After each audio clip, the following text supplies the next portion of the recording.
Nagtataka nga ako kung bakit pa na ini-interview itong si Congressman Irice.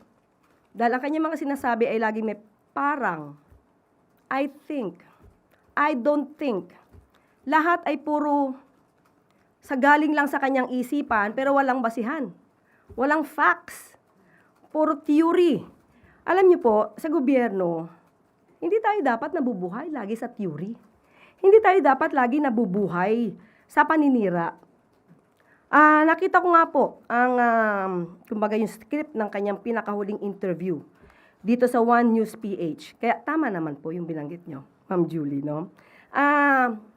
Bago dyan, meron siyang binanggit patungkol dito na hindi lang flood control projects ang problema, kundi pati yung pagkolekta ng basura. Ang sabi niya dito ay meron siyang alam tungkol sa mga local government na ang tawag ay collect all. Kung saan pinaparatangan niya yung mga opisyal ng local government ay corrupt. So kung siya may alam naman dito, at isa siya sa public servant, at siya ay isa sa maingay na nagtutuligsa, gumawa na ba siya ng aksyon patungkol dito sa mga di umano mga local government units na nagkakaroon ng korupsyon patungkol sa pangongolekta ng basura? Pakitanong niyo po sa kanya yan. Pangalawa, ang sinabi niya dito, again, sabi niya, kasi I don't think that the President can afford to jail former Speaker Martin Romualdez. So ito ay iniisip niya lang. Nakausap niya ba yung Pangulo ng diretso para malaman niya kung anong damdamin ng Pangulo patungkol dito sa mga tao na nasasangkot sa flood control mess? Kasi kung hindi niya nakausap ang Pangulo at hindi niya alam ang damdamin ng Pangulo, huwag siyang magsalita. Huwag siyang magsalita na parang may alam siya sa sinasabi ng Pangulo. Wala siyang karapatang maging spokesperson ng Pangulo. Unless papalitan niya ako dito. Diba? So kung ang binibigay niya lang ay yung nasa isip niya, patain niya na yung nasa isip niya. Patayin niya na yung kanya nasa isip. Dahil wala po yung katotohanan.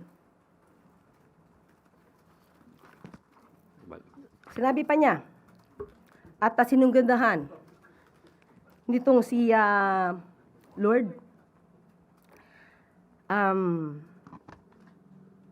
una sinabi ni Congressman Irice, sinabi daw ni Speaker, if I'm going down, I'm not going down alone.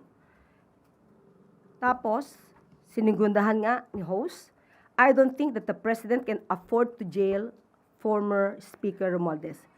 At muling sumagot itong si Congressman Irice, dahil laglagan na yan.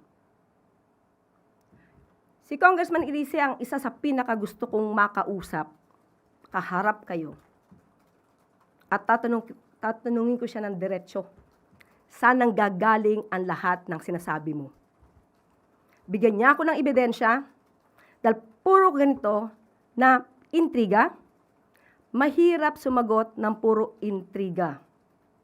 Hindi tayo dapat, tayo mga taga-media, hindi tayo dapat nabubuhay sa intriga lang.